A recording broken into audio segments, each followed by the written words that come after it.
that Memphis' guy? John Morant. John Morant. Yeah. That's right. Speaking of the Minnesota Timberwolves, the Lakers tied up the series 1-1 last night. Now that's where what was Ant doing? I don't know the box score. I fell asleep before that game. Luka had a fantastic game with 31 points, 12 rebounds, and 9 assists. 1 assist away there from the triple-double.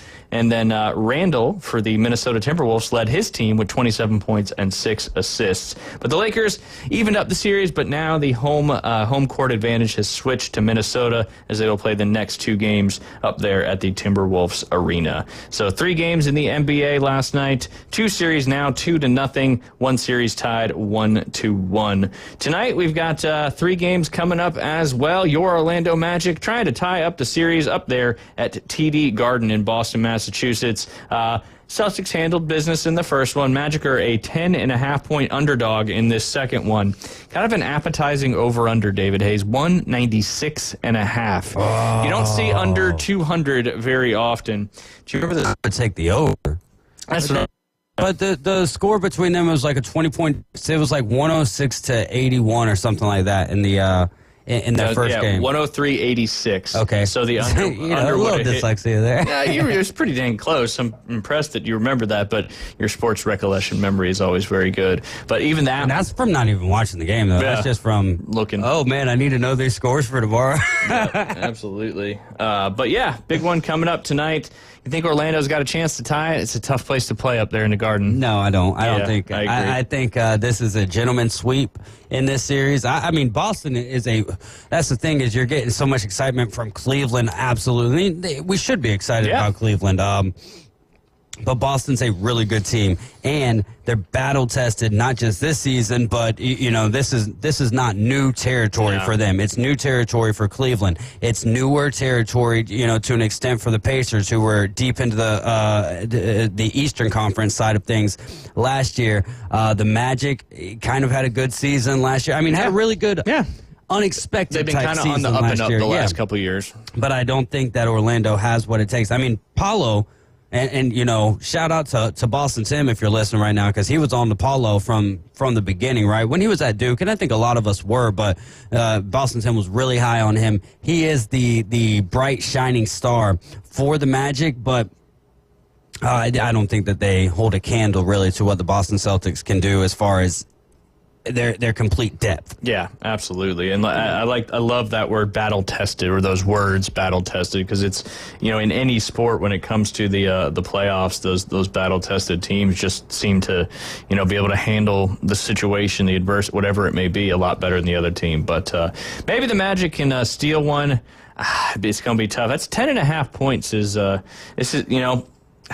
they look appetizing, but at the same time, this game could be a 20-point loss very, very quickly. How appetizing did Memphis look at some points last night with plus 20.5, right? Yeah. Like it started, I think, at plus 14.5, but then as the game really, after about a quarter of the way through the third quarter, that's when the spread started going up, and I was like, well, I think they could stick within 20.5. I think they did, though, right? Yeah, they did. Yeah. They did. So made it interesting, though. There, but 10.5, it's like you said, appetizing but dangerous. Yeah, because it looks big, but it's really not. Anyway, moving on. Speaking of big spreads, the Heat and the Cavaliers, the number 1 and the number 8 seed. Cavaliers looked good and did enough. It didn't blow them out of the water like OKC did in that first game on the other side of the bracket, but they won. They kind of took care of business against the Heat, and I think this is a very similar parallel with the Cavs and the Heat as it is to the Celtics and the Magic. Yeah. Just kind of a lot better team. And, some would say the Cavs were kind of surprising this year. I think that's fair, but obviously they've carried it all the way through the season, and they're a 12.5-point favorite at home, looking to go up 2-0 in this series. Tyler Hero is going to have to be that hero he was in that final play-in game for the Heat to have a chance in this one, according to my opinion. But yeah, I'll say no chance. I think, again, gentleman sweep type area here, maybe even a true sweep with the way that the Cavaliers are playing basketball. And the Heat, they've got a little chip on their shoulder, losing Jimmy, trying to prove what they can be without him. But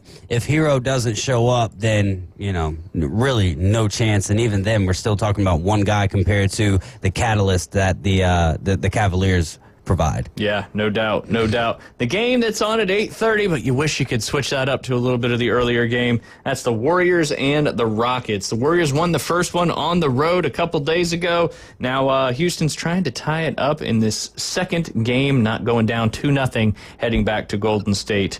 The spread in this one, a marginal 3.5 for Houston. I don't know what the money line is on the Warriors, but I'd be hard pressed to not think about taking that.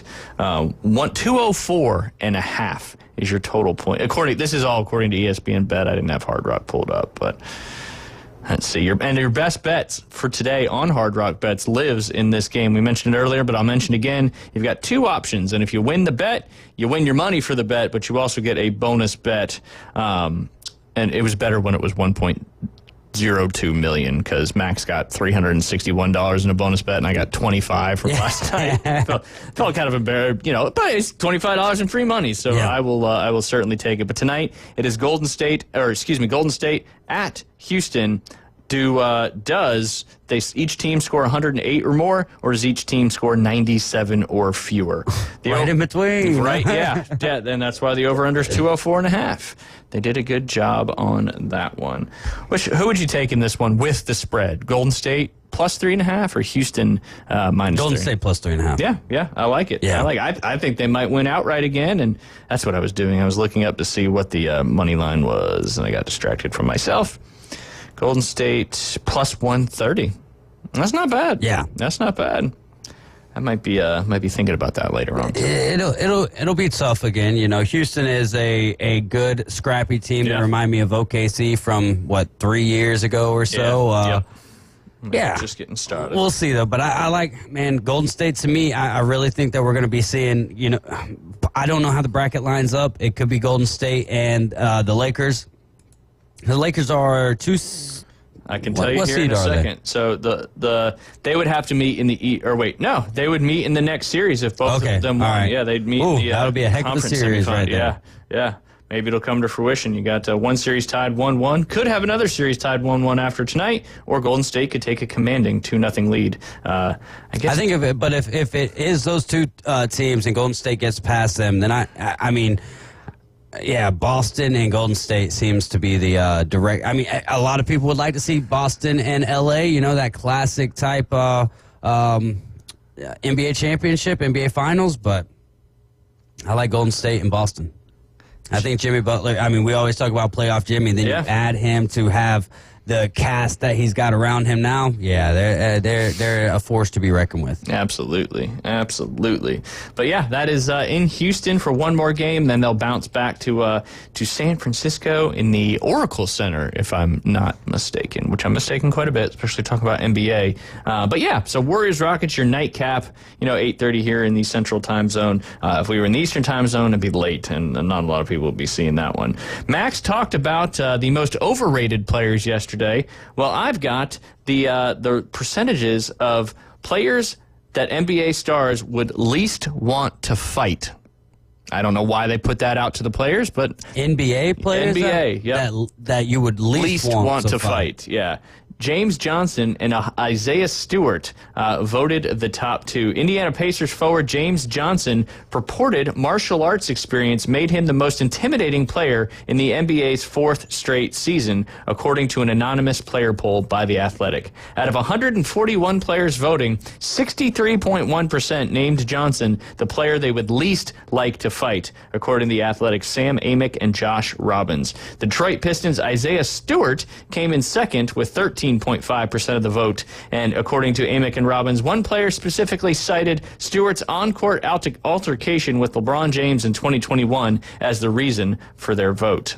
Johnson, ironic that it's a Pacer and a Piston at the top of the list there. Malice at the Palace. Johnson has seen infrequent court time during his 3 seasons with the Pacers. This year, he has appeared in 12 games and averaged just over 3 minutes per contest. You don't got too many opportunities to fight the guy unless you just want to go to the bench. And really cause a lot of chaos. Last playing March 10th in the Chicago Bulls loss. However, throughout his NBA career, Johnson has frequently cited his MMA and kickboxing experience, going so far as to claim he would defeat UFC heavyweight champion John Jones in a fight last fall. NBA players are apparently weary of that enough to make him the most intimidating opponent in the league, despite his limited minutes. Houston Rockets center Steven Adams, who finished second to Johnson on the Athletics' last 3 anonymous player polls, ranked third this spring with 11.3% of the player vote, according to Amick and Robbins. One player told Amick and Robbins about Adams, "He is stronger than you can ever possibly believe. You can deal with that crazy when it comes to skirmishes and stuff, but he has a calm demeanor about him that doesn't say much or do much, but he would overpower you and squish you with his thumb. You would kind of have to worry about the quiet ones. Those are the ones you have to keep your eye out for." Is your boy from the Pacers really that scary? James Johnson? What you just read about him is what I know about him. Gotcha. Okay. Like you said, he played in 12 games. I didn't watch any of those 12 games. He's got some pretty intense neck tattoos. Yeah. So you got to be a little tough to get some tats on your neck. I think there's some pretty soft people out there who... Especially if you hit your Adam's apple. Right. There's a lot of people who have tattoos. True story. Right? I think, I guess you could have, the pain tolerance, but just because you got pain tolerance, I guess that just... Doesn't make you a tough fighter. You know, how many times can you get knocked down and keep getting back up? But I don't know. The Rocky movie made me think I could get knocked out a lot of times and keep getting back up. I've retired the old fighting days, man. Ain't got time for that no more. That's right. You get old, you get a little more fragile. Things hurt a lot more than they used to. And I mean, absolutely. But it's just is one of them. But you can't just get away with fighting like you get charged for assault and all that. So those you'll heal more than likely from even a concussion, right? But the fighting and stuff like that the charges rather will follow you a little bit longer. Yeah, no doubt. I mean, shoot, that high school Well, I still haven't watched that video. Did you ever watch that video? No, I couldn't find it. I searched and searched, and man, I'm telling you, like they just don't. Because I would read news articles and they would have still photos, but it wouldn't even be of the fight, and then people would be in the comment section like. So for all of those who did watch it, congratulations to you. But maybe they like pulled all the videos, scrubbed. That's the word they always use. Scrubbed the internet of the videos because of the impending charges. They didn't want the jury to be influenced. Very well could be that. It could also have to go on the dark web to find it. I don't know. To be honest with you, I don't even know how to do that. Me neither. I pretended like I did there for a second. But we got to take a quick break. When we get back, we're going to talk some NHL hockey updates.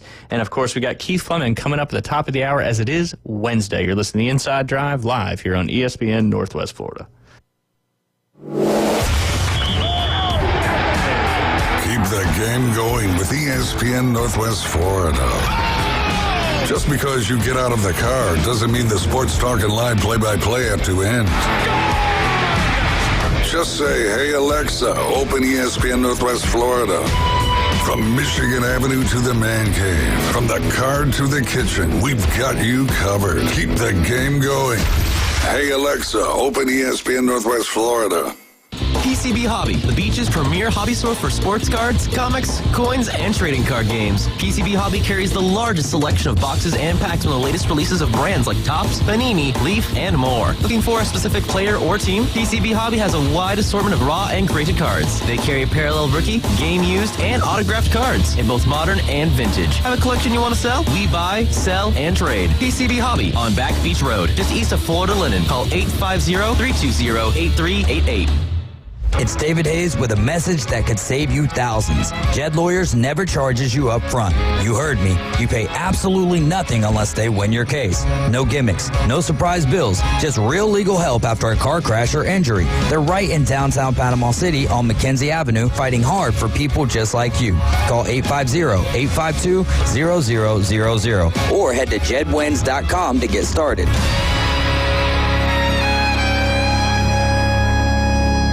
Thy ticket, Lady Jennifer of Coolidge. Well, many thanks, good sir. Hereeth my Discover card. They accept Discover at Renaissance fairs? Yeah, they do here. Discover is accepted at the places I love to shop. Getteth with the times. With the times? You're playing the lute. Yeah, and it sounds pretty good, right? Discover is accepted at 99% of places that take credit cards nationwide. based on the February 2024 Nielsen report.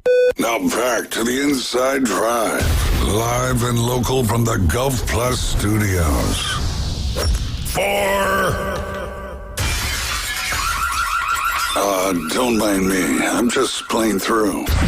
Now back to the Inside Drive, live and local, ESPN Northwest Florida. And we are back. You're listening to the Inside Drive live here on ESPN Northwest Florida. Bottom of the second, Braves down 1-0 to those pesky St. Louis Cardinals. We'll keep you updated throughout the show. But right now, it's in the bottom of the second. Obviously, it is not live here on ESPN Northwest Florida, as I am not the announcers for the Atlanta Braves, although that would be pretty dang fun. It'd be fun to be a baseball announcer. Yeah, that's the one sport that I would love. I mean, well, the one sport I'd love to do all of the sports. Yeah. But with baseball, that was my first love when it came to the world of sports. I would love to do that. It's just kind of hard to make that happen, at least at the high school level, with all of the things that it entails and the times that they play, all that good stuff. So. Yeah, no, absolutely. All right, let's jump into some NHL action. We'll start with my Devils, and I was hoping I'd do a little parlay. Devils -1.5, and the Leafs, or not the Devils, the Hurricanes -1.5, and the Maple Leafs -1.5, and almost got there. My Devils, they did what they were supposed to do. They actually scored first. They don't score first very often in games this season, but they got a first period goal, led the first period 1-0, and then the Carolina Hurricanes came roaring back, putting 2 in the back of the net behind Jacob Markstrom, and finished that off with another goal in the third period. And unfortunately, the Devils now in a 2-0 hole to the Carolina Hurricanes. The only good news is we are going back to Newark for the next 2 games of this particular series, as Raleigh is just such a tough place to play. But kudos to the Hurricanes. In my opinion, much better hockey team. Their goaltender, too, is much better. I hope we see a little bit of Jake Allen in the next couple games, as I like Markstrom, but he's just... He's a big guy, and he goes down, like he plays from the butterfly position. Yeah. And I get it, because, if you're 6'7", your upper body's going to cover a lot of that net, but he just doesn't ever seem to play stand-up, which I don't know how many keepers really play stand-up in this day and age. Yeah, I think all the goalies are butterfly. Yeah. Without knowing, Yeah, it kind of changed kind of that way. I think Brodeur was really the first guy to put in the butterfly, but he was just so athletic. And then Dominik Hasek, obviously a fantastic. He loved to stack the pads and slide. Maple Leafs and the Senators. Toronto looked good. They got up 2-0 in the first period. The Senators slowly chipped away at that lead, got one in the second, and then got one a little bit later in the third. Went to overtime, and I think with about 3-ish minutes left in the overtime period, they got the Max Domi, son of Ty Domi, won that one for the Toronto Maple Leafs. The Toronto Maple Leafs take a 2-0 series as they will be heading to Ottawa for this is the battle of the Ontario province, I believe. I'm not totally up to my Canadian geography, but I think they're both in Ontario. If we got any, Toronto is for sure. Yeah, absolutely, it's the capital. But Ottawa, I believe, is also in the Ontario province. But they'll be heading to Ottawa for the next 2 games. I think is a gentleman's sweep, David, a 4-1 sweep. Yeah. Okay, I think this is gearing up towards that 4-1 sweep. I think probably the Hurricanes and Devils series as well. Ottawa is in Ontario. Okay. It's actually Canada's capital. That's right. Not Toronto. The Ottawa Senators. But anyway, they head back to Ottawa, the capital of Ontario. And then, unfortunately for the Lightning fan out there, the Panthers they were skating faster, getting more pucks in the back of the net, and just dominated your Lightning, unfortunately, David. Yeah, at least one shorthanded goal. Yep. It was really that second period. Really, it was the end of the first period. That's where the momentum shifted, because honestly, Florida scored early, and then Gensel ties it up. Yep. And then late in this first period, that's one of those takes that brutal things. If you get a goal scored in the last minute of the period, you're taking all that momentum into the locker room, and obviously the other team is taking all that kind of, I don't want to say defeat, but you know what I mean, into the locker room as well. But yeah, Sam Reinhart scored with 45 seconds left in the period, and then the next three goals were scored by Florida. Nate Schmidt and then Matthew Tkachuk, a pair of power play goals for the Panthers to go up 5-1 in that one, and then Brady Braden Point. Made it 5-2, and then one more power play goal by Nate Schmidt to make it 6-2, your final. Anything, did you watch a good bit of that game? Yeah. I mean, basically, till I stayed there in front of the TV until the game was over. Yeah. There was times where I was like, all right, well, I'll just kind of listen over here, kind of close my eyes a little bit. But yeah, it was, I mean, after the momentum shift, it was huge for the Panthers. You saw that Vasilevsky just tough night for him. Yeah. I think he can answer the bell. We knew that this was going to be a tough series back and forth. Yeah. And also, Matt Tkachuk, that's his first time playing since. Yeah, he was back. Two-goal game. And I think that provided a huge spark for the Florida Panthers, who kind of, I don't want to say fell off because they didn't fall off, but they don't play with the same intensity that they do when he's in the lineup. It's pretty wild how one person can make such a difference on the whole team's culture and energy, and the Tkachuk brothers certainly bring that to both of their teams. Kind of a lot like their dad did there for the Chicago Blackhawks most of his career, I believe. And then you had the Minnesota Wild and the Vegas Golden Knights, if you stayed up that late to watch the end of that game. Minnesota Wild tied up the series with a strong 5-2 victory out there in Las Vegas. So they'll be heading back home with that series tied up 1-1. 3-0. Actually, it got to 4-0 in the second period before Noah Hannafin got within 3 after scoring a goal. As close as Vegas would get it, they would score another goal early in the third period to make it 4-2. When you got a 2-goal lead, that next goal in most situations is either ends the game or keeps it going. And then an empty net goal late in the game by Kaprizov made it 5-2. And like I said, the Minnesota Wild split them out there in Vegas and now head back home for the next 2 games in this series. But yeah, no, a lot of fun hockey games last night, depending on who you're rooting for. But yeah, it's playoff season. Tonight we've got 3 more on the docket, with 2 of these potentially to go down 2-0. One of them, they're looking to break the series tie. We'll start with those Washington Capitals and the Montreal Canadiens, as they say up there in Montreal, or Les Habitants. The Canadiens Caps, right now Washington leads that series after that Alex Ovechkin overtime goal for his first ever OT playoff goal. It's pretty incredible. 46 different games, I believe that was. Was it just playoff overtime, or was it overtime? I highly doubt it was overtime in general. What's that for? Ovi breaking. It was playoff overtimes. Yeah. He's played in 152 playoff games. And 47 of them? Well, that was the 46th. Yeah. Okay. But still, I mean, that's because yesterday when y'all said that, I'm like, there's no way. 46. Almost half of his playoff games have went into overtime. That is certainly stressful. Washington is a 1.5 point favorite at home, but that's plus 130. So obviously the bookies think for them to be winning by more than 2 might be a little bit tough. Over under in that game, 5.5. What do you like on those two, David? Over under 5.5. Yep. For Washington and Montreal, I'll go with the under. Ooh. I'll go 3-1. Well, close game there. I like it. Those overs are so tough in hockey because these like last night. I mean, it can go from close to blown out of the water in a matter of just a few minutes. Well, I think the biggest thing is, let's say that you're sitting at 3-2. Right? Well, what's going to happen? A team's going to pull their goalie, and 7 times out of 10 they pull the goalie. A goal is going to be scored either by the attacking team or the team who's defending there, and either that'll take you to the over. That's what I was hoping would happen last night in the Toronto and Ottawa game, is because they were up by a goal, and then obviously Toronto tied it up late, but I was hoping it would get to that goal pulling and then a potential 3-1 victory. That's why you see most of the spreads, actually all 3 spreads tonight, are 1.5. That's very, very common. 1 goal leads, followed by an empty netter like David just said. Other 2 games tonight, you got Dallas at Colorado. That game is tied 1-1. That switches out there to Denver. First 2 games played out there in Dallas. Colorado is a 1.5 point favorite at home. This over-under, a little bit higher, though, at 6.5. What are you liking in the Abs-Stars matchup? Common matchup. I like Colorado to bounce back and take the series lead here. 6.5, though? It's a big number.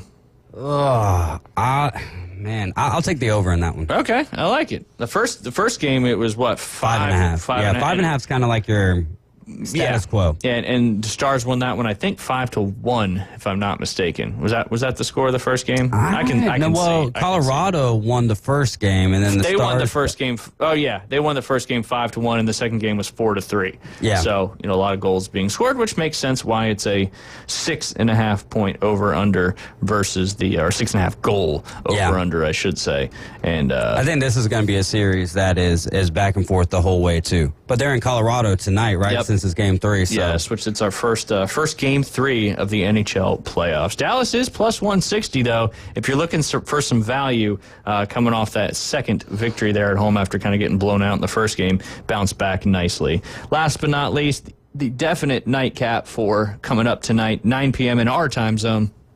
That is the Edmonton Oilers and the Los Angeles Kings. Los Angeles Kings are a 1.5 point favorite at home, but that 1.5 comes with a plus 175 odds. So bookies obviously thinking it's going to be a pretty darn close game, especially with Edmonton getting 1.5 at minus 230. Over under in this one, your traditional 5.5. The under gets you plus 105. The over gets you minus 130. Straight up money line, Kings are minus 130. Edmonton Oilers are plus 110. And Kings own the 1-0 series lead in this one, but it was a crazy game last time. What's the over-under again? 5.5. Give me the over in this one. That one. And both these teams score at a high rate here. So give me the over and give me Edmonton to tie the series up. I like it because it was the Kings got out to a 4-0 lead, and then Edmonton crawled all the way back, and the Kings ended up winning 6-5. I believe. But there was three third period goals there by Edmonton, and kind of scared the Kings a little bit, but they held on to take the win. Yeah, absolutely. Good hockey coming up tonight and every night. Enjoy it while it's going on, because I know I certainly will be.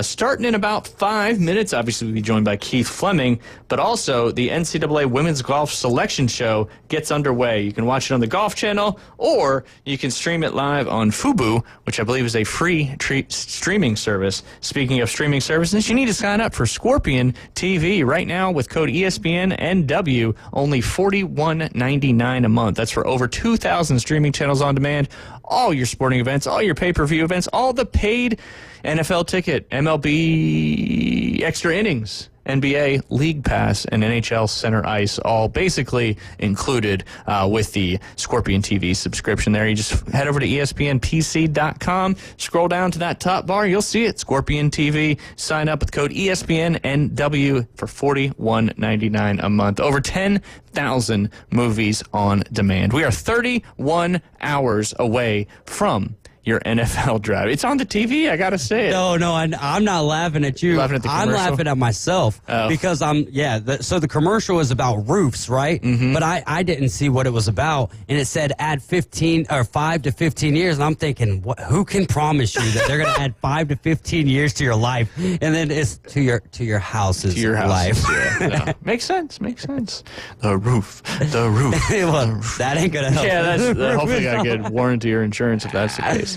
But yes, we got Keith Fleming joining us here coming up in just a minute, and looking forward. We're going to talk a little outside of just golf, because the Zurich Classic is going on this week, and that is a team event, which you can still do on DraftKings and stuff like that, but a little different when you're trying to figure out stuff with teams. And we got the NFL draft coming up, so I'm pretty sure. Yeah, he's gonna be talking a little bit about that too as well. You guys listen to the Inside Drive. Keith Fleming coming up next.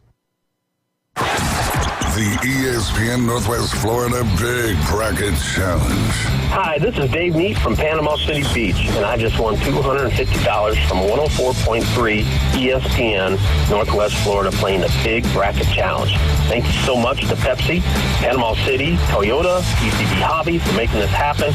It was a lot of fun playing against other listeners and staff. Can't wait till next year. And go Ducks! It's ESPN Northwest Florida. This is Joanna with ESPN Northwest Florida. Here is your weather forecast on this Wednesday morning. As we head into this afternoon and evening, mostly sunshine and a high of 78 with a gentle breeze coming out of the southwest around 9 miles per hour. For tonight, a mixture of slight fog and mostly clear skies and a low near 67. Tomorrow, slightly foggy and a high around 80. This weather forecast is sponsored by Mid-South Lumber, the best little lumber yard in Panama City. Thank you for keeping that dial on ESPN Northwest Florida. Rely on it. Golf is a game that should be fun, but to have the most fun, you need to play your best. That's where the experts at Golf Plus come in. Their friendly staff will guide you through the buying process, answer all your questions, and can help with any repairs you need along the way. Golf Plus is your custom fitting, club repair, and golf retail shop. Golf Plus staff is non-commissioned and will work with you to find the best product for your game, just like they've been doing since 1988. Golf Plus in Dothan and Panama City Beach. Fitting, repair, retail. That's Golf Plus. WGSX Lynn Haven, WVLQ Port St. Joe. Powered by Panama City Toyota. ESPN Northwest Florida. Are you looking for a place to take a leak? Do you have a truck, tractor, or other hydraulic equipment leaking or not performing as it should? At Reliable Hydraulic Solutions, we can get you back to work. Do you have a busted or leaking hose? We can typically replace them while you wait. Hydraulic cylinder or pump needing repair? In many cases, we can have it back to you the next day. Reliable Hydraulic Solutions, 6840 Highway 77 in Southport, just south of Tractor Supply. The best place in town to take a leak. Broadcasting from the Golf Plus studios, it's the Inside Drive. And now, the afternoon delight debrief with the three degenerates from the Inside Drive. Afternoon delight. ESPN Northwest Florida. Rockets in flight. Afternoon delight. And we are back. You're listening to the Inside Drive live here on ESPN Northwest Florida. 104.3 in Panama City and Panama City Beach and all of Bay County. And over there in Port St. Joe, the Forgotten Coast on 101.9. We are on Facebook, YouTube, and Twitch, streaming live every day the Coach James Hale Show from 7 to 9. The Inside Drive right here from 11 to 1. And, of course, the Afternoon Underdogs from 4 to 6 p.m. You can also download our free mobile app inside the Google Play or Apple Store. All you got to do is search up 104.3. And as I mentioned before we took a break, ESPNPC.com. Follow the prompts to sign up for Scorpion TV. Use ESPN NW to sign up and get $41.99 per month.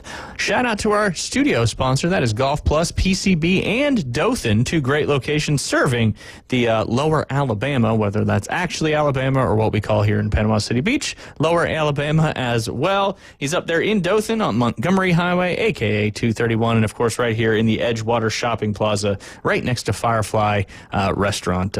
Just great stuff he's got going on. It's that time of year. David Hayes just got himself a new putter grip. You need to make sure your grips are in good shape. It's your only connection to the club. I know our next guest knows all about how important those new grips are, and that is our good friend Keith Fleming. Keith, what's up, man?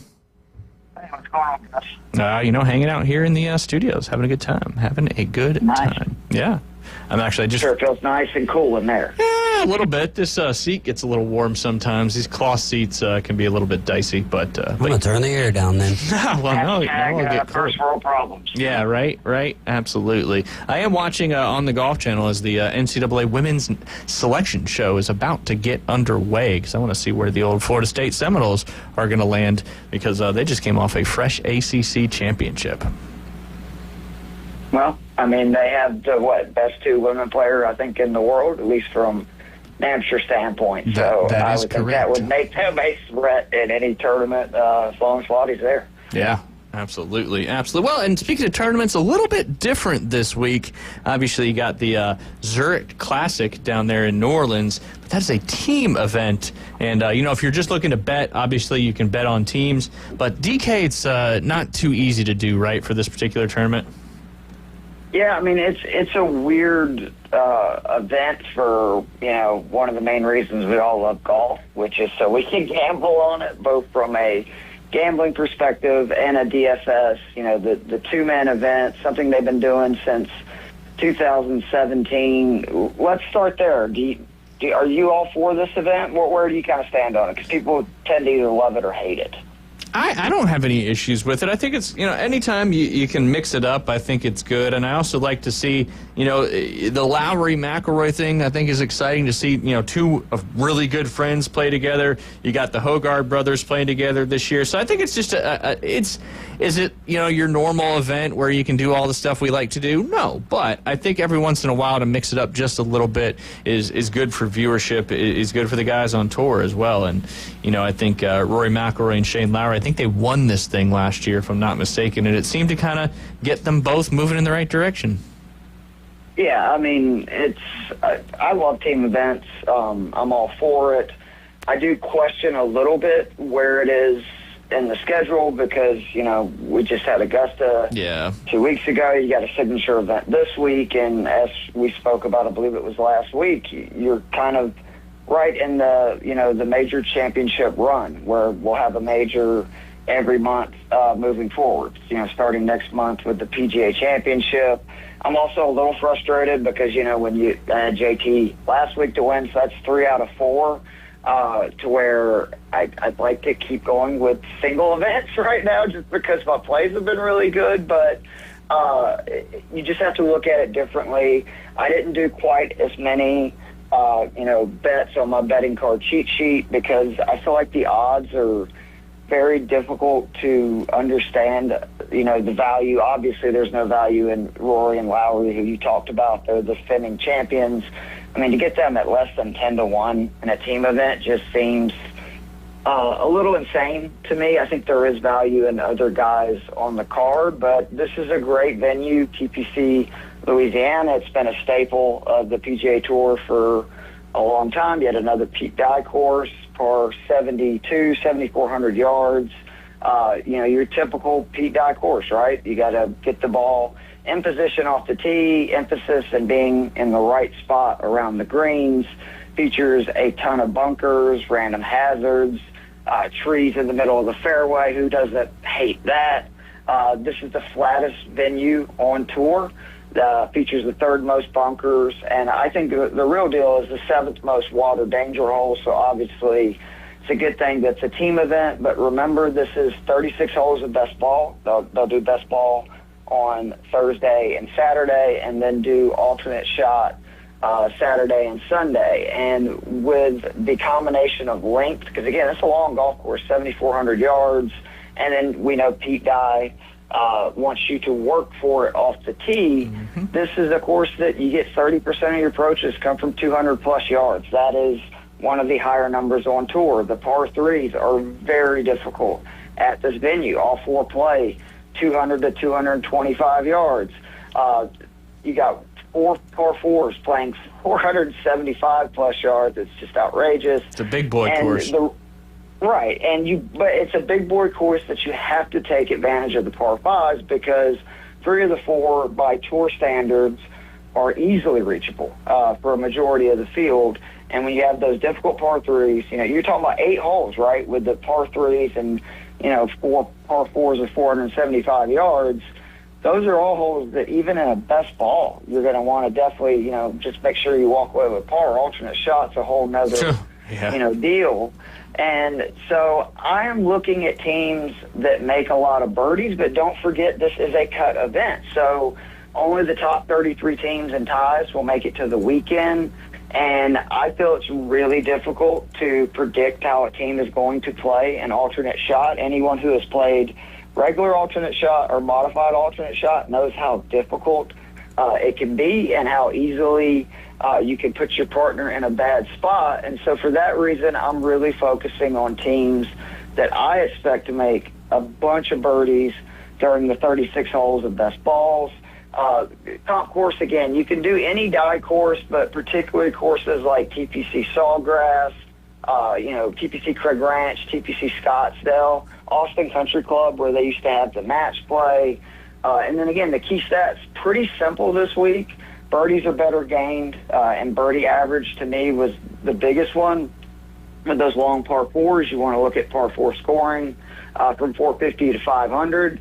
For me, strokes gained tee to green always is a factor. And then, course history is really big. You have, and team history, I should also mention, that some of these guys have played together. Others are coming together for the first time. I think that it does matter whether or not you're just, 2 pros that were like, hey, let's play in this event. Yeah. Or to your point, Lowry and McIlroy, right, who first time they played in it last year, those guys grew up playing golf together. They're good buds. We see that a lot with these European players, and they went out and won with no issues. Are you surprised Justin Thomas isn't playing this week? I know it's not an individual stroke play event, but, he's kind of, riding that little bit of a heater coming off his win. Is he taking a break to rest, or do you think the break kind of may break that momentum up a little bit for him, too? What do you think on Justin not playing? I know he's typically played in this event. He has, but he was not scheduled to be in it even before this week. Yeah. So I think it's very similar to Rory last week, right, where would they have probably taken it off even if they had been scheduled for that event? I think that, you go that long without, for Rory a major or for JT a win, you need time to recoup because that is one of the things that makes like the Tigers and Jacks and those guys the all-time greats is they're able to build on those wins when if you look overall in the last decade when somebody wins a tournament, there's usually a dip in their play right after, and whether that's just because, maybe they don't have quite the will, I guess if you'd say, right, because you obviously have a win, you've kind of secured your card for another couple of years, all those things that come into it, if it's, all the additional press and stuff they're doing for the tour, but there's definitely a drop-off normally when these guys win an event, and it's the great ones that are able to, coin your, what you were just saying, ride the heater. But, I've been somebody that's been on JT all year. And I kept saying that his ball striking numbers were so good that all it was going to take was, 3-4 good days putting, and he would, get his first PGA Tour event in almost 3 years. And that's exactly what happened last year. With his ball striking numbers, he should absolutely be somebody that you're looking at for the rest of these majors and the rest of the season. It's no different than, Rory going into Augusta, who I was not somebody predicting like you would he would win the tournament because I just thought there was too much scar tissue there and I didn't know if he could get over that. But I wasn't, saying anybody was crazy for picking Rory because just, again, tee to green is so important for these guys because they're all such good players. But when you are, top 10 on tour, getting it off the tee, on approach, like, again, that tee to green statistic, you're going to be in a lot of events, i.e. look at, Scotty Scheffler the last couple of years, who still is not, I don't think anyone would describe a good putter, but, he's winning and at the top of the leaderboard as much as anybody. Yeah, maybe JT's got some good karma on his side too. I don't know if you saw Keith on Sunday, but on the second hole, he called a one-stroke penalty on himself after possibly moving his ball while brushing away a shell in a waste bunker. No one else saw it. No cameras caught it. The stroke could have cost him the win. The difference between first and second was $1.4 million, and he had to go in a playoff to secure the win. I think golf's the only sport that you'll ever see this kind of stuff go down, and they call it a gentleman's game, a game of integrity, all that stuff. But maybe the golf gods see you call penalty on yourself and throw you a bone and watch you make a beautiful 20-ish footer to win in the playoff.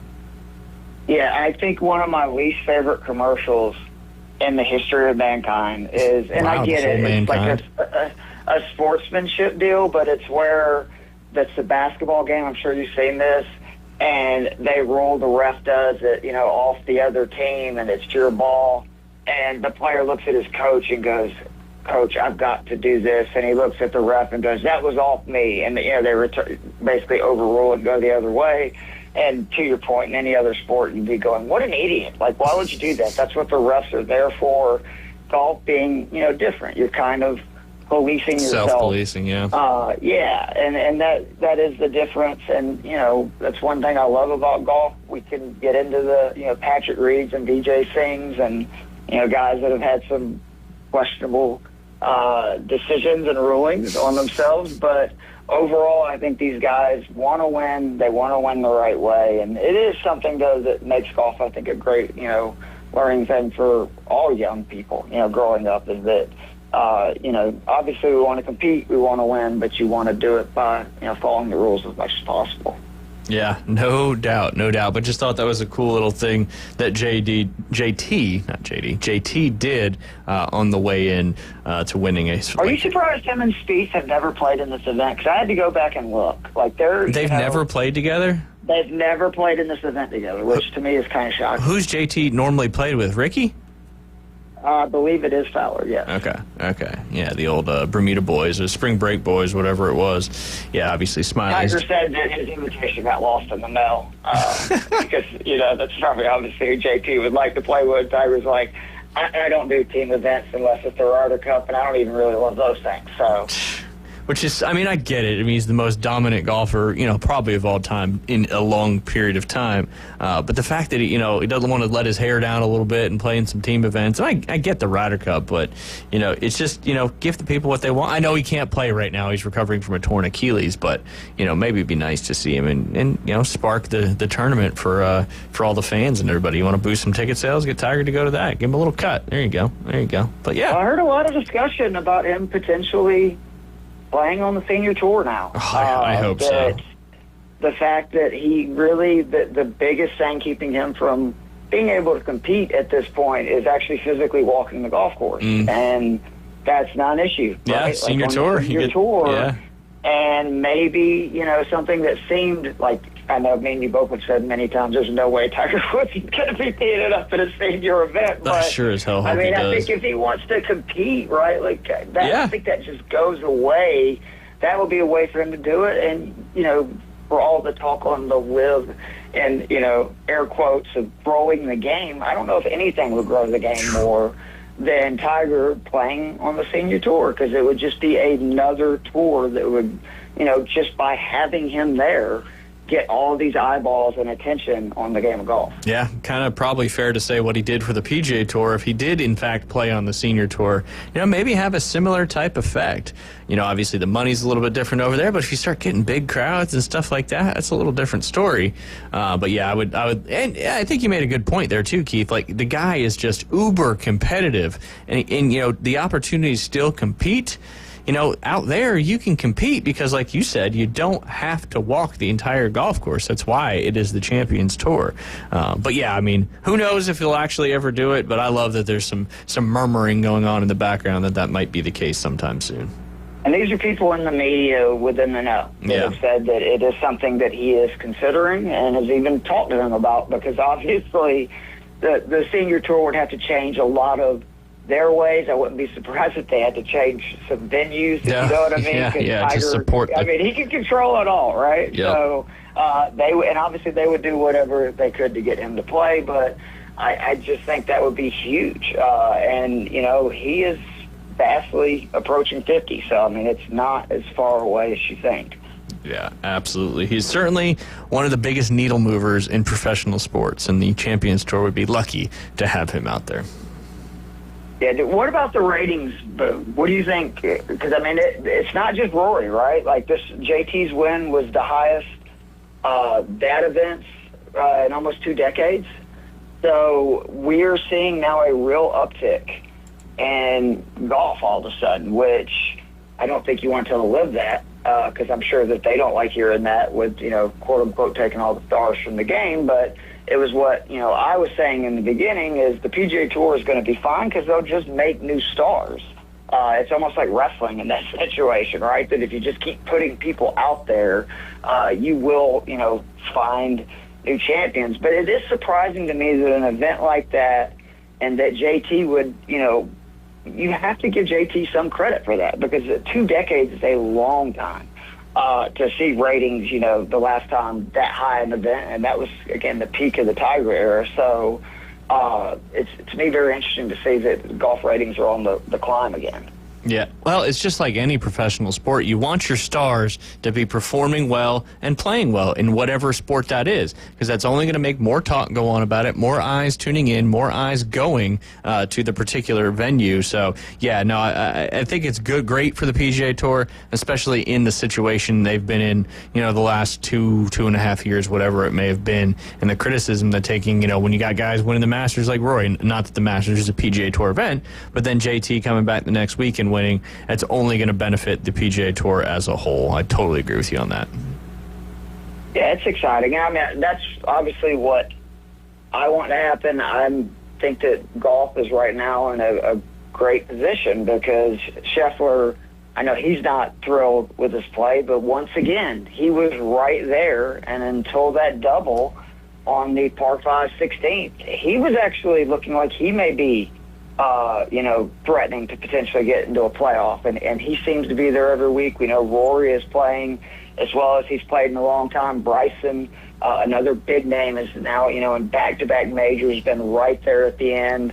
I think you'll hear some from Xander Schauffele before this year's over with. So to your point, like, the top guys are all playing well, and that's always when golf is at, its best place. No different than Tiger when he was dueling with Ernie or Phil or, BJ. Yeah, absolutely. I was checking out one of our guests tomorrow, Aving Bond, is currently on Golf Channel being interviewed, and I think they're about to release the whatever regional they'll be. I'm pretty sure they're going to be the number one seed in whatever region they're in. But yeah, good to see Amy on the TV. We'll have her as Where is it at this year? There's like I think there's 6 different regional locations. They just announced the Norman, the national championships back out there in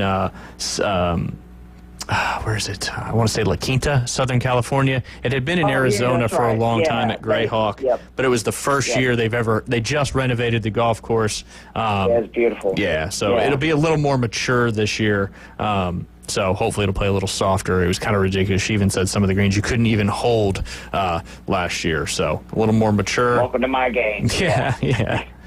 Yes, but yeah, so, we'll go ahead and take a quick break, Keith. That way we'll jump back into, I know you want to talk a little NFL action with the draft, a little more than, I think, 36-ish hours away. You guys listen to The Inside Drive. Keith Fleming on the line. We'll be right back. Weather in the Panhandle never stops. Turn to 104.3 ESPN Northwest Florida. This is Joanna with your latest forecast. Up to the minute weather reports all day long. A chance of thunderstorms and moderate rain. In-depth storm coverage. Winter Storm Enzo. And breaking weather as it happens. Hurricane Helene. ESPN Northwest Florida. We do have a tropical storm warning. Rely on it. Good afternoon. This is Joanna on ESPN Northwest Florida with your weather forecast on this Wednesday. Mostly sunny the remainder of the day with a gentle breeze coming out of the southwest at 9 miles per hour and temps near 78. Tonight we will have slight fog and mostly clear skies and be quite warm at 67. A variety of slight fog and mostly sunshine tomorrow and a high 80. Slight fog Friday with a temp of 81. This forecast is brought to you by Earthworks of Northwest Florida. Thank you for tuning into ESPN Northwest Florida. Rely on it. PCB Hobby, the beach's premier hobby store for sports cards, comics, coins, and trading card games. PCB Hobby carries the largest selection of boxes and packs from the latest releases of brands like Topps, Panini, Leaf, and more. Looking for a specific player or team? PCB Hobby has a wide assortment of raw and graded cards. They carry parallel rookie, game used, and autographed cards in both modern and vintage. Have a collection you want to sell? We buy, sell, and trade. PCB Hobby on Back Beach Road, just east of Florida Linen. Call 850-320-8388. Introducing Water Clear Pools, the home of the 10-week pool guarantee. We guarantee custom pool completion from permit to your first swim in 10 weeks or less. Water Clear Pools is the premier pool builder for the Margaritaville development on Highway 79. Free quotes and custom pools anywhere in Northwest Florida. Call now, 850-835-4177, or see our website, waterclearpool.com. Licensed and insured. License number CPC 1459723. Broadcasting from the Golf Plus studios, it's The Inside Drive. Live from the 19th hole. I can't believe you're a professional golfer. I think you should be working at the snack bar. It's The Inside Drive. The price is wrong. ESPN Northwest Florida.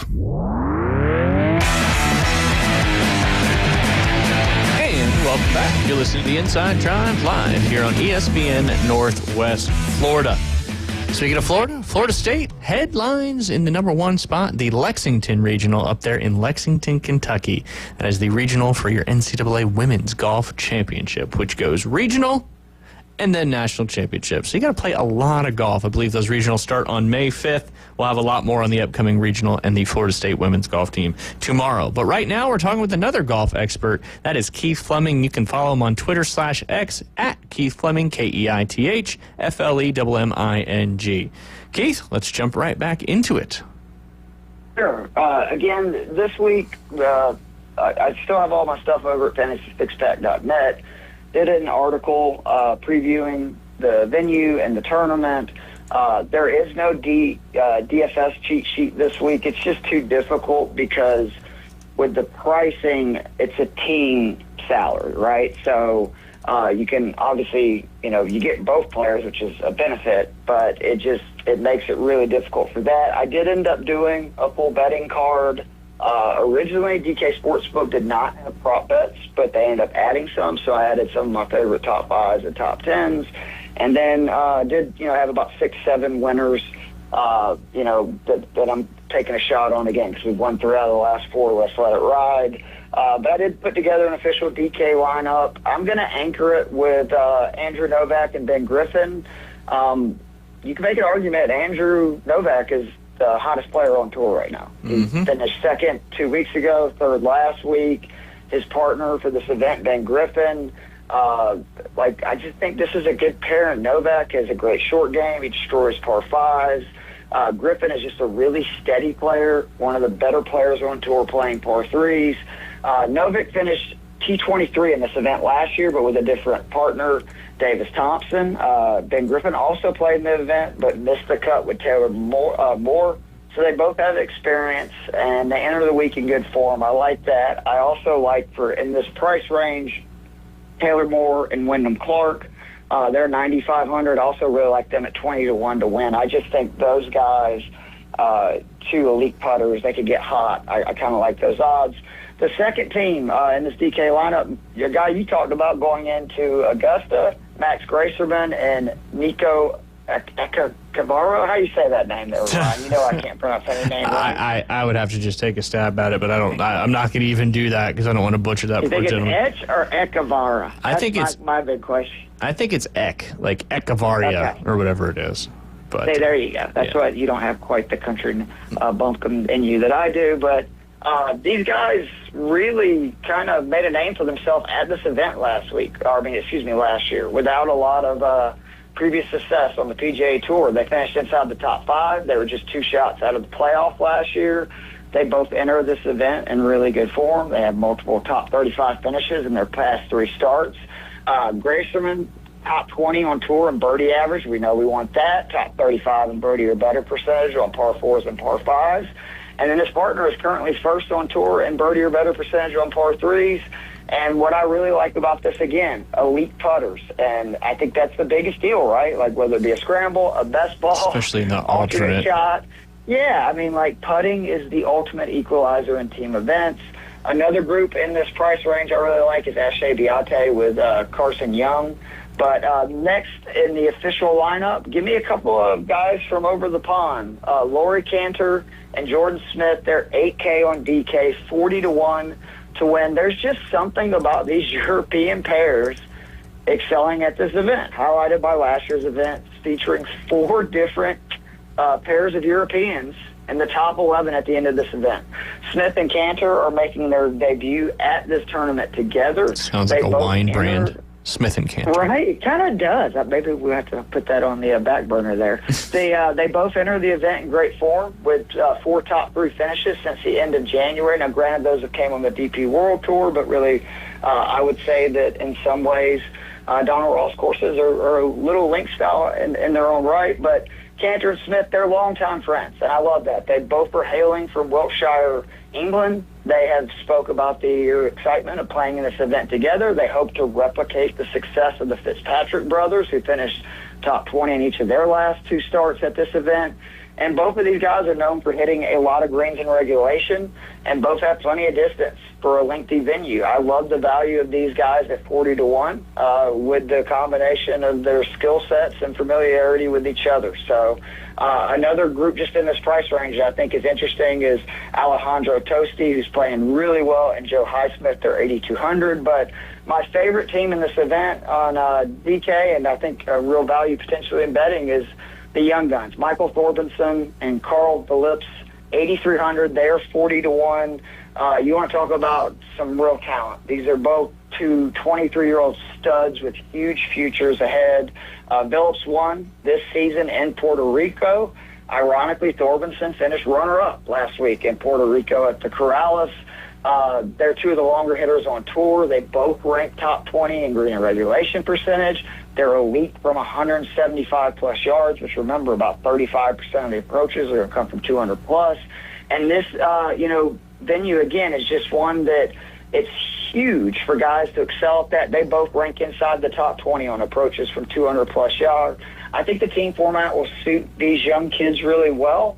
And it's only been a few years removed from these guys playing in team events together. They both were members of the Stanford Cardinals in college. Then the last team rounding out the lineup this week, Bud Cauley and Kevin Tway, 7,300. They're 70-1 to win. In my opinion, this is the best value on DK and one of the better ones in terms of the betting card. Again, Cauley, like Novak, one of the hottest guys on tour. Over the last month, he has 3 top 6 finishes in his last 4 starts. He's currently top 15 in strokes gained tee to green, approach, top 25 in birdie average, he's top 40 in par 4 and par 5 scoring. The only reason they're not more expensive is Kevin Tway's recent form. In 2025, he has 1 round in the 60s through 4 events. That's not good. However, he historically is a great partner in this type of event because he's got a combination of solid iron play and he's a really good putter. Last season, he ranked 27th in green and regulation percentage, 28th in strokes gained putting, and the big one to me, top 30 in par 3 and par 5 scoring. I believe that these guys have a legit chance to be in contention this week. And at 70-1, you just do not see that very often. So I really like that group a lot, and I think that they have a chance to, like I said, compete. So that is the official DK lineup. One other, team I meant to mention was Eric Von Ruin and Christian Buzenhout at 7,700. I think they're also a really good value, but remember, there is a cut this week. The format, if it's best ball, you're getting both players. So if one of them makes a birdie, or if that's the guy's name you technically selected in your DK lineup, you will get points for both, with it being a team event. And with the betting card, I think there is some value to win, but don't go too crazy because these team events have been pretty wonky over the years, with the exception of Rory and Lowry winning last year. Yeah, absolutely. I know you kind of broke down the stats you're looking for and stuff like that. Is it like your normal, like you look at the course, you do all that stuff, is it change drastically when it comes to this different format? Because obviously the alternate shot side of things is a whole nother ball game. Obviously the better ball, the best ball as they call it, they're playing their own ball like they would in an individual stroke play tournament, but that alternate shot's a whole nother ball game. Is there any statistics that you look at when it comes to that particular stuff? To be honest, I've really this year been trying to keep it simple, and it's been working, right? We've had 3 winners in the last month. And I've gone back to the basics of just picking a few things. This week, I'm going to go ahead and tell you, it wasn't even just a few things. I just wanted guys that make a bunch of birdies. I think that that's really what is the big key. Because, like, if you look last year, even with Rory and them, like a good round in the alternate shot is 4 under. You're going to get guys going, 10, 11 under in the best ball. And really all I was looking at is how many birdies do they make? And then the other big thing for me, again, was that 200-plus yards. Like, you need guys that are good long iron players. And then if you look at almost all the teams that I picked to win, 1 or 2 of the players on those teams are what I would call an elite putter, which I'm just hoping they get hot, right? Like, they're already a great putter, and if they get hot, whether it be in the best ball or alternate format, that can make a huge difference. Yeah, absolutely. It's good to see a team event still living on the PGA Tour schedule. I really wish they would bring back the Dell World Match Play. You just don't. The only time you ever see match play, President's Cup, Ryder Cup, and now we don't have. And I feel like they figured out the format, didn't you? Yeah. Like, I thought once they went to the World Cup, where totally, you basically are in a bracket, your own little individual one. You play everybody, so you don't have the situations where the Tigers or the Rorys of the world are getting beat on the first day, and then everybody's going, well, wait a minute, that's not who I bought a ticket to come see. I think that they really did figure out that event, and it's a shame that right as they figured it out, they did away with it. Again, I think it was the timing, right? Like, guys don't want to be playing match play heading into major season, and that's where that tournament was, held. I mean, I think if I remember, it was 2 weeks before the Masters. So now it's that Houston Open. I think they should try to maybe move that, and that's the kind of event. Like, why not do that? In the fall season when there's nothing really going on after the Tour Championship. Technically, it's really confusing. The PGA Tour season will start again, like in October. And to me, that would be a perfect time to have it because most people don't consider the PGA Tour to technically start until we get to Hawaii, right? The first week of January. Yeah, no, absolutely. And, why not just move it to a different time of year? Like, it doesn't have to be then. And I get it. They were trying to get all those WGC events, which they don't even have those anymore. It's all signature stuff now. But I don't know. That's just a little rant. Keith, I know we got the draft coming up tomorrow night. I know you want to talk about some NFL action as well. Yeah, I just want to mention some guys because I know most people are probably not drafting yet, but there's a few people that are in new places that I think, I like where they're being drafted. The first is Justin Fields with the Jets. I think the biggest disconnect for many, including our good friend Alan, and why he gets so mad at me and vice versa, is like, this would be a prime example. I'd be saying Justin Fields is one of the best quarterbacks in fantasy football. And Alan hears that and goes, he's not any good. And it's like, okay, if you're talking about as a pure quarterback, maybe he's not there yet. But we're not. I'm talking purely fantasy, purely trying to win money in DFS. And Fields is unquestionably a top 10 quarterback when he's a starter in fantasy. He's very young, talented. It looks like he has a wide open, number one job, at least for this season, with the Jets as the presumed starters. You look, he started 6 games last season. In those 6, averaged nearly 20 points per game. Actually averaged over 23 per game in the last 4. And that shouldn't come as a surprise because in 2022, he had 15 starts. He averaged over 20 points per game. The only quarterbacks who averaged more, Burrow, Allen, Mahomes, Lamar.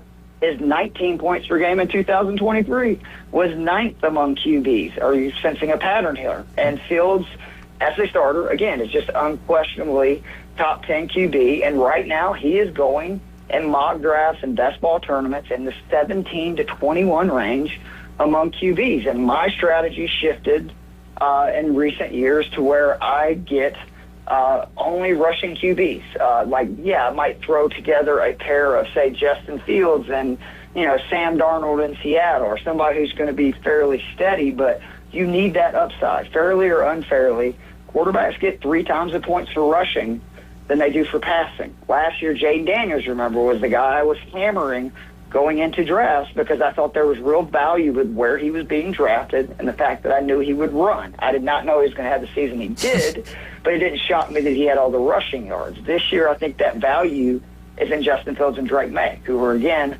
running QBs who are on bad teams, and you're going to see them, really flourish because they'll get garbage time, points, and on top of that, they get all those rushing yards. Yeah, I mean, you got a little excited probably a little bit talking about some pre-NFL fantasy stuff. But, hey, as far away as it seems, they're already doing OTAs and the draft is here. So now it's just a matter I've already been in drafts, Ryan, if that makes you feel sick. We're already, I would say I'm surprised. Because is it best ball drafts or dynasty drafts? What would you be doing right I've done now? a little bit of both. There's been best ball and dynasty drafts that are already taking place. My favorite part of the dynasty season is, obviously in those leagues, you never really have a draft other than just a rookie. So as soon as we have this draft Thursday, we will have our annual rookie draft, which that is what you receive each year by where you finish. Obviously trades and stuff. I believe it's 6 picks in my biggest dynasty league through 3 rounds. So, you're looking for, the next stud. And I do think that there's a ton of really talented running backs in this class. And I think that the tight ends class is really good. Unfortunately, for fantasy, you're typically looking for the most valuable players being quarterbacks and wide receivers. I don't think this is the deepest draft at either position, to put it kindly. But I think that this is the year that if you're in a dynasty league, I'm just planning on taking a bunch of running backs because I took Brock Bowers everywhere last year in dynasty because, he's my guy. So I'm good at tight end. So I'm going to be trying to hit home runs on running backs, and that's a position that I don't value anyway. I don't want guys that I have to spend capital on. It's kind of the same model the NFL's been using now for years. Yeah, no, and it's kind of, you're seeing the running back position become a little bit more valuable in real life and obviously carrying over to fantasy a little bit. Keith, explain to me or our listeners that don't know what a dynasty draft is, just kind of explain that to me real quick so I can have full understanding of that. Sure. So a perfect example is I did a startup dynasty league last year where that means it is just starting. And this was a dynasty auction. You can have an auction, which is where exactly what you would think. You bid on players. Somebody recommends, and it's just basically a bid. You have a certain salary you can spend, or you have a dynasty draft just like what you would for your home league. The difference being your roster stays year over year.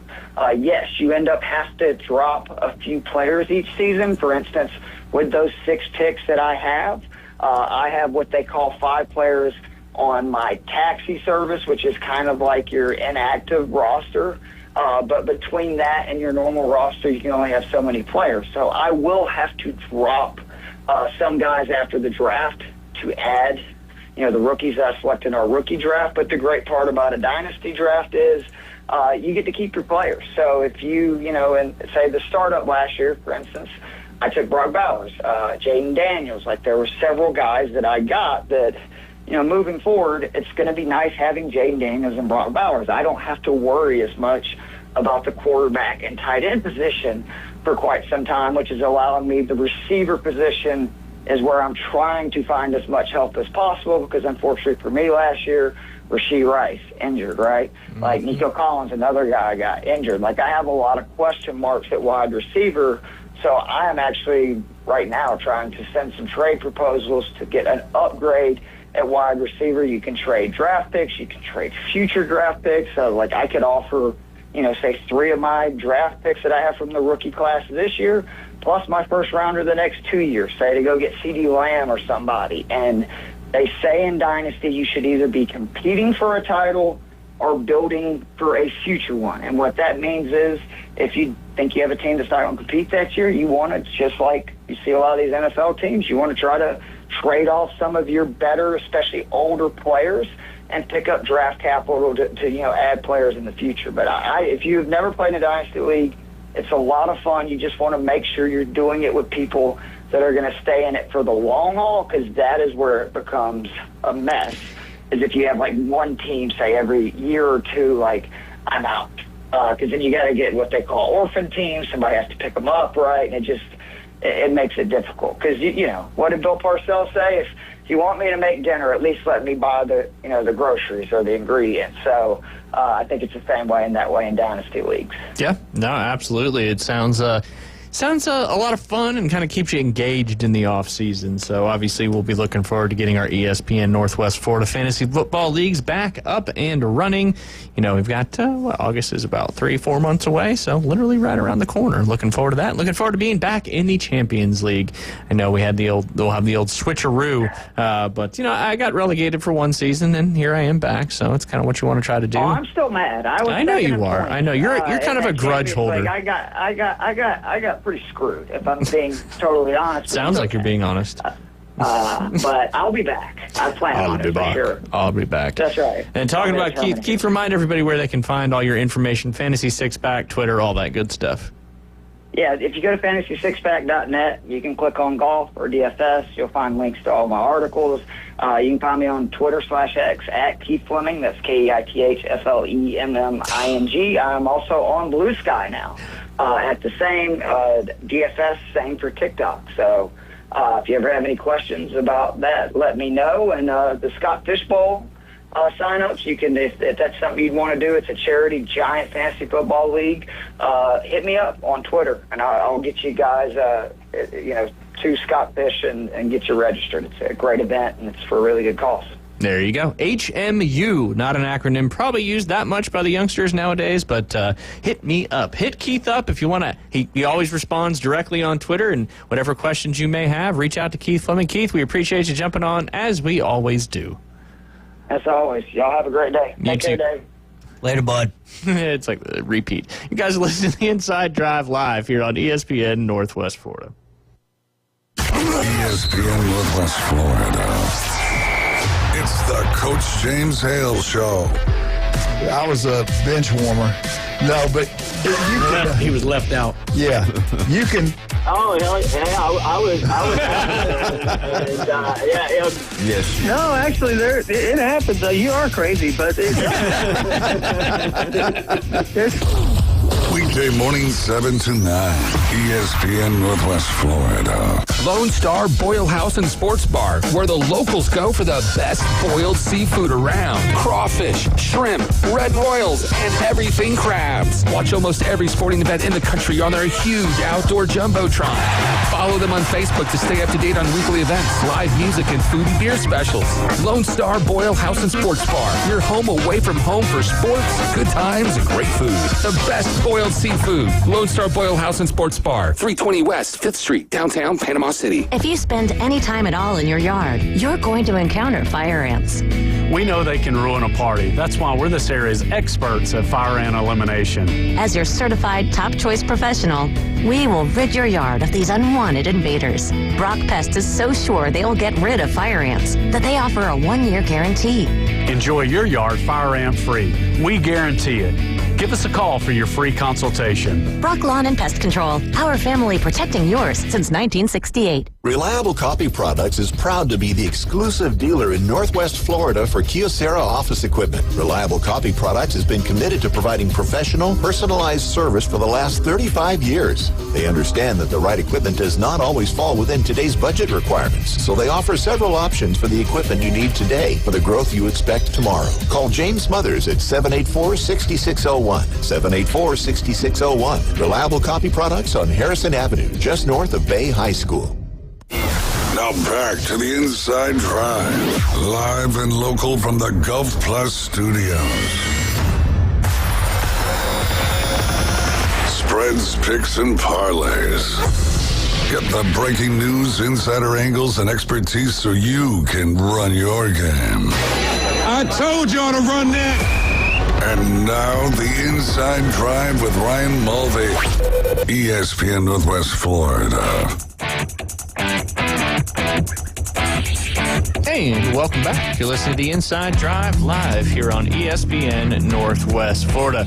Braves and Cardinals, still a 1-0 game. Bryce Elder's only given up 5 hits. St. Louis scored in the opening inning and have maintained that lead all the way into, we'll be moving into the bottom 6 right now. And, Elder's having a good game. Hopefully the bats can get going. If you're feeling frisky and want to put in a live bet, the Braves are plus 135 to win, and the over-under is just 4.5. Obviously, we're in the bottom of the 6, so not a long way to go, but sometimes these late-game live bets can be proved to be make you some money there. But I don't know. That's always a gamble.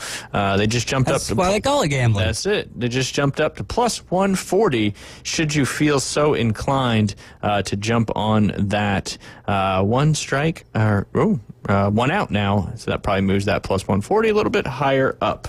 Appreciate Keith jumping on with us. Looking forward to tomorrow's show. We're going to have 2 guests tomorrow, both on the phone. The first one will be our good friend Alan Sandage, talking a little bit about the draft coming up next, and then also Coach Amy Bond, who was just on the Golf Channel. So that's how it works here. We got people from the Golf Channel jumping on with us the next day. The reason she was on the Golf Channel is Florida State, one of the top seeds in the NCAA regional tournaments, which begin on May 5th. That is a week from this upcoming Monday.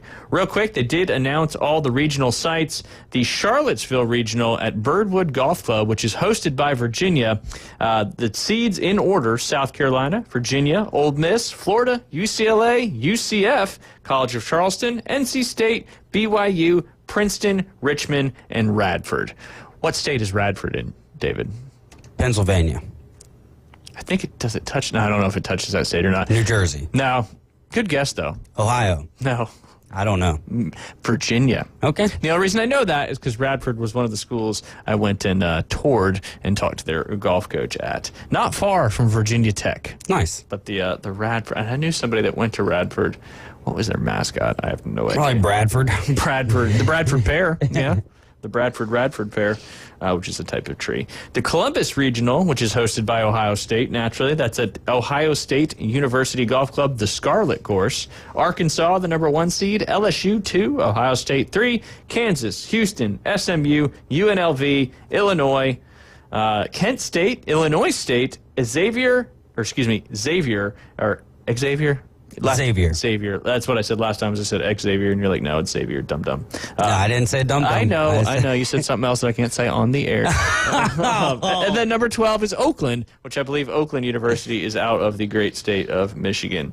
The Gold Canyon Regional, not the Grand Canyon Regional, but the Gold Canyon Regional, that is at Superstition Mountain Golf and Country Club. There's a mouthful for the name of a golf course. That is hosted by Arizona State in Gold Canyon, Arizona. Number 1 seed there, the Oregon Ducks. Arizona State, number 2. The Auburn Tigers, number 3. Mississippi State, 4. Oklahoma State, 5. Cal, 6. Virginia Tech, San Jose State, Sacramento State, Cal State Fullerton, Navy, and Quinnipiac University. The Lexington Regional is hosted by Kentucky. Again, naturally, the regionals rotate around every year. The only thing with the golf course, if you host a regular season tournament at your golf course, you can't host a regional there. Why? I guess too much money? No, well, you don't make any money. But actually, I think the NCAA pays you. But no, it's because of something to do with teams seeing the course first or something like that. But it also gives the team that's hosting it a massive advantage. I know Florida State hosted either the men's or women's regional a couple years ago, and Florida State absolutely dominated it. The Keene Trace Golf Club, the Champions Course, Florida State, the number 1 seed in this particular regional. USC, Southern Cal, number 2, TCU 3, Vanderbilt 4, Kansas State 5, followed by Georgia Southern, Pepperdine, Louisville, Miami, Western Kentucky, Morehead State, and Fairleigh Dickinson. You've also got the Lubbock Regional on the Rawls course out there in Texas Tech. Texas, the number 1 team or number 1 seed in that one, followed by the Norman Regional. I guess they haven't announced the teams yet in the what I just say the Rawls, the Lubbock Regional there in Texas Tech. They just have Texas as the number 1 seed right now. I know you guys probably don't really care, but, I'm a big fan of college golf, so that's why I'm talking about there's a stimp meter and a border collie. It goes hand in hand there with golf. Oh, lassie. That never happens out there. I've never seen somebody walk up to the stimp meter guy and shake his hand, so maybe they were really appreciative there, the GCSA. The Norman Regional, that is Oklahoma the host, naturally. Stanford, Northwestern, UNC, Michigan State, and Duke, followed by Oklahoma, Baylor, Oregon State, Tulsa, Denver, Furman, and Southern Miss. There you go, Coach Hale. Southern Miss, the 12th seed there in the Norman Regional out in Oklahoma. I don't think I'm going to get the Texas stuff yet, but I was just glad to be able to go through that. Florida State, special year, special team. Looking forward to talking to Amy Bond tomorrow about all that action. You still think Cam Ward's going to go number 1? Yeah. Yeah, do you? Yeah, I don't. It would be awesome. Well, yeah, if something were to change and the surprise factor would be awesome. But I think we're stuck on Cam Ward, and it'll be fun to see how the season goes. Yeah, no doubt. And depending on who you're looking at, who you're talking to, a lot of people think he is going to be the number 1 seed, but there are some people, again, it's opinion. Right. Sometimes it's just to spark the conversation, but saying he may not even go till a little bit later on. But I doubt that. If the Titans don't get him at number 1 and say they take like Abdul Carter or Travis Hunter, then I think the Browns would jump right up there and take Cam Ward.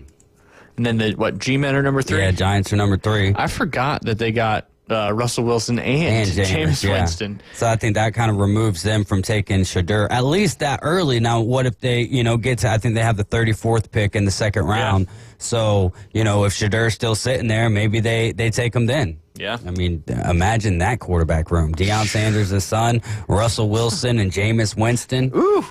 Energetic. The quotes. The quotes would be coming out for a long time. But yeah, here's, speaking of the draft, this is as the draft approaches, remember that even the experts, like we were just talking about, get it wrong sometimes. This is remembering some bad NFL scouting reports. After losing wide receiver Kenny Golladay in free agency to the New York Giants, Detroit needed to make a splash at receiver. Instead, this team made a splash that is equivalent to throwing a penny into a wishing well if it believes St. Brown can replace him. That didn't age so well. I think Amon-Ra's been pretty darn good. And Kenny Golladay was a heck of a receiver with the Lions, and then just kind of fell off. I don't know if he's had like a big injury or something, but I think he was out with an injury for a little while, but also he never really, the quarterbacks he's had at the since he's been with the Giants haven't, not. It's a fair factor. Yeah, fair. Quarterbacks are important. He's a system quarterback, 3, 5, 7-step guy, can't create on his own, panics under pressure, gets flustered easily. I don't think there's a quarterback in the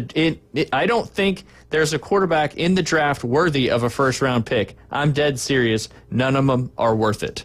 That was who got drafted, Green Bay, Aaron Rodgers. Obviously, they missed on that one, but he did sit for 3-4 years, something like that, behind Favre. So. I mean, not behind Favre, but behind Favre. And then obviously. And then in front of Jordan Love. That seems like so long ago. I mean, when it comes to Green Bay quarterbacks, golly, they're just consistent. Yep, absolutely. Absolutely. Next, Kuechly, gives it away who it is, does nothing particularly well other than rack up tackles credited to him by a university employee who has everything to gain by giving him the tackles to one marquee player on the defense. A rampant issue in every stadium across the country. Take away the gaudy tackle numbers and what's left? Not much, honestly. Kuechly is an average athlete with good vision, but poor strength and no ability to work off blockers. I don't even remember where Luke went to school. I don't know either, but he ended up being one of the better linebackers. Yeah. And he was the general out there for the Panthers on defense. He's famously known for reading and calling what play was about to happen. How do you spell Kuechly? Boston College. BC. Ooh, interesting. Interesting. Yeah, I would have never, ever got that one right. But the scouts didn't get it right either, or this particular scout. Calling Mahomes is a major understatement. He's nowhere near ready to play in the NFL, and honestly, he may never be. Between his inconsistent accuracy due to poor mechanics, his tendency to bail from clean pockets, and his lack of field vision, he's going to leave as many big plays on the field as he creates. This was a risky pick. That probably aged the worst out of all. I was about to say that's got to be the wildest one of them all, because when you look at each and every one, and you look at each of those statements, and that's way off board for what he turned into. He does have some wild mechanics with his throwing, but it doesn't really matter. You can cook an egg a lot of different ways. Yeah. It's still an egg at the end of the day. But absolutely. He's won? He's been in the Super Bowl, 6 times? 5 times? I think 5 times. Because he's won 3 and lost 2? I believe 3. Yeah. Okay. He's lost to Tampa Bay and to Philly. He's beat Philly. He's beat San Fran. Yeah. Sad. Who's the other team that they beat? Maybe it's just the Eagles. Did you say the Eagles? Yeah, I said the Eagles. Okay, the Eagles and San the Fran. Chiefs. They lost to the Bucks. And they lost to the Eagles. I swear they played more, though. All right, while you're looking that up, in 5 years, when Tim Tebow is leading Denver into the playoffs, Cam Newton is riding someone's bench. Remember this article. Whew, not too good there. I think Cam obviously went a little off the deep end there towards the end, but obviously was an NFL MVP and led the Carolina Panthers to a Super Bowl appearance. Average backups or special teamers, prospect grade out of 10, 5.9. That was for Aaron Donald. Obviously went on to be one of the best defensive ends there in the league's history. For whatever reason, woke up Friday in a world where Indianapolis thought taking an FCS linebacker in the top 40 was a good idea. I'm not sure who that... Oh, he's beat y'all twice in the Super Bowl. Is that right? Yeah, it is. That's why I was trying to forget it. Yeah, once in 2019, and then again last year. Not this season, but last year. Thanks, David, for laughing so much. I hope y'all get Cam Ward, and I hope he sucks. That's fair enough. I wouldn't be surprised at all by that. What I am surprised by is but I get it. You gotta block those things out for your mind. Absolutely. Or it's just hopefully. So it is 5 Super Bowls though in total. 3 wins, 2 losses. Not too shabby, though. Not too shabby. Not anything like the scouting report. Seattle selecting Russell Wilson, a quarterback that doesn't fit their offense at all, was by far the worst move of the draft. Some strong words there for a quarterback that won a Super Bowl. This is a good one. Jefferson doesn't look like a guy who will elevate a passing game on his own. Currently probably the best one in the league. We appreciate you hanging out. We'll be back tomorrow, Thursday, 11 a.m. Afternoon Underdogs coming up next at 4. Braves still losing 1-0. See you guys tomorrow.